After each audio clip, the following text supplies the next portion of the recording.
Je m'appelle Oraito, je suis designer. Ce qui m'intéresse dans ce métier, c'est la transversalité, de pouvoir exprimer mon travail et ma vision à travers différents projets.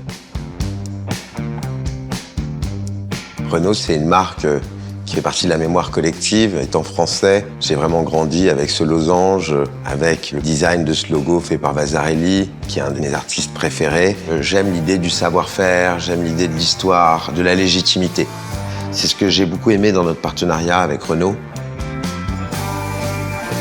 On m'a présenté la R17 et c'est vrai que j'ai été très séduit par cette voiture car il y avait pas mal de codes qui définissent mon travail. J'ai eu l'occasion de travailler sur des automobiles qui correspondaient à des problématiques, que ce soit une problématique de circulation, de taille, de mobilité. En ce qui concerne ce projet, c'est plus un poème, c'est plus une vision artistique, presque je dirais cinématographique de l'automobile. Ce qui m'intéressait dans ce programme Resto Mode, c'est vraiment l'idée de revisiter une icône.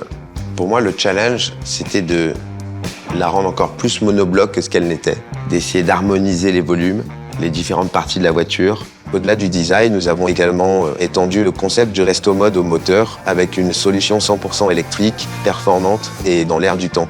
Je partais d'une bonne base quand même, c'est-à-dire que la base de la R17 est très intéressante. Je retrouvais mes codes déjà dedans.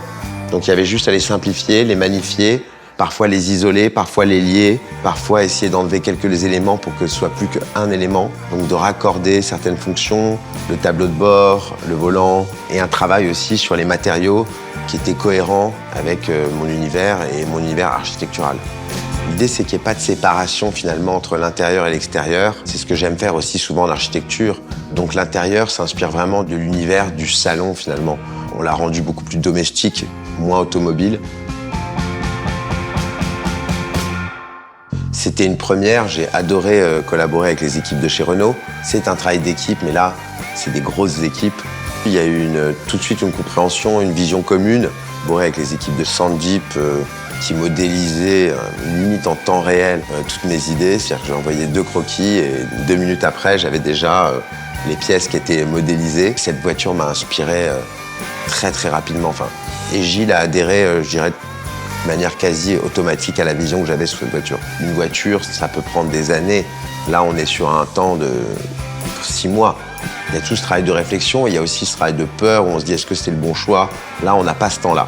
Donc, il faut pouvoir être assez direct et c'est assez stimulant comme manière de travailler.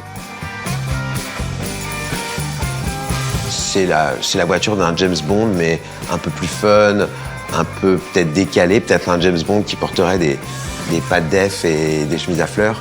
Donc ça serait peut-être plus Austin Power en fait.